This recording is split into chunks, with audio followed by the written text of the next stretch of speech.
Mr. President. The senator from Louisiana is recognized. Thank you, Mr. President. Mr. President, I rise today on my own behalf and on behalf of my colleague, Senator Bill Cassidy. I know this has been true for states besides Louisiana, but the last 18 months from a weather perspective in Louisiana has been a fantastic impression of hell. We've had 3 hurricanes. We've had, depending upon how you define them,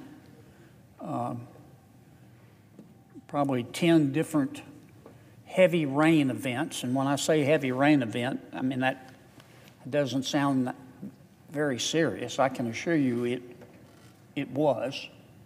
When you get 6, 8, 10, 12 inches of rain in a short period of time, you're going to flood.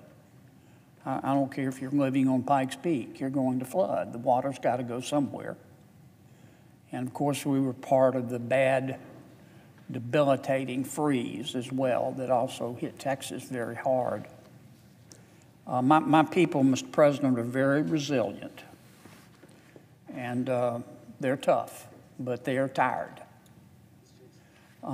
Most Americans, when they think of a natural disaster, at least in connection with Louisiana, think of Hurricane Katrina.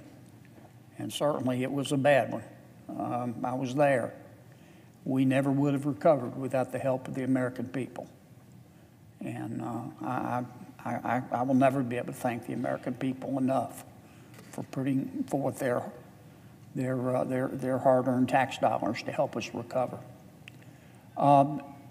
These new hurricanes and rain events and freezes impacted probably close to a third, maybe 40% of my people. The worst part of it, but not the only part that was hit hard, was southwest Louisiana. At last count, about 100,000 homes were damaged, flooded, or blown over. They're still running the numbers. The damages are in the billions and billions and billions and billions of dollars. And my people need help. And the purpose of my bill today is to authorize help for them. My bill today and Senator Cassidy's bill today, as I said, I appear on behalf of Senator Cassidy as well, would authorize $1.1 billion to help my people recover. Now, I want to emphasize, Mr. President, some people, when they think of flooding and hurricanes, they think of wealthy people with second homes, with multi-million-dollar dwellings on the beach. That's not what I'm talking about. I'm not putting down anybody who has a nice, expensive beach house, but that's not what we're talking about in Louisiana. The people that were hit by these weather events through no fault of their own are just good, honest, middle Americans who get up every day and go to work and obey the law, and they pay their taxes. They try to do the right thing by their kids. Their biggest investment is their home, and many completely lost their home. Many of them had flood insurance, but it didn't. Many of them had homeowners insurance, and both, but it just didn't cover their losses completely. So we're talking about middle America here, and I want to make that clear. Now, Mr. President, I'm sure you're thinking, because I know you well, and you're a smart man. Okay, we're spending $1.1 billion here. Where are we going to get it? Well, I come to you today with a problem, but I come to you today with a solution. I don't want to digress too much, but as you know, we're trying to build out 5G in America. And 5G operates through radio waves through the air called spectrum. And the FCC is in charge of those radio waves. And a couple of years ago, the FCC, and those radio waves, by the way, belong to the American people.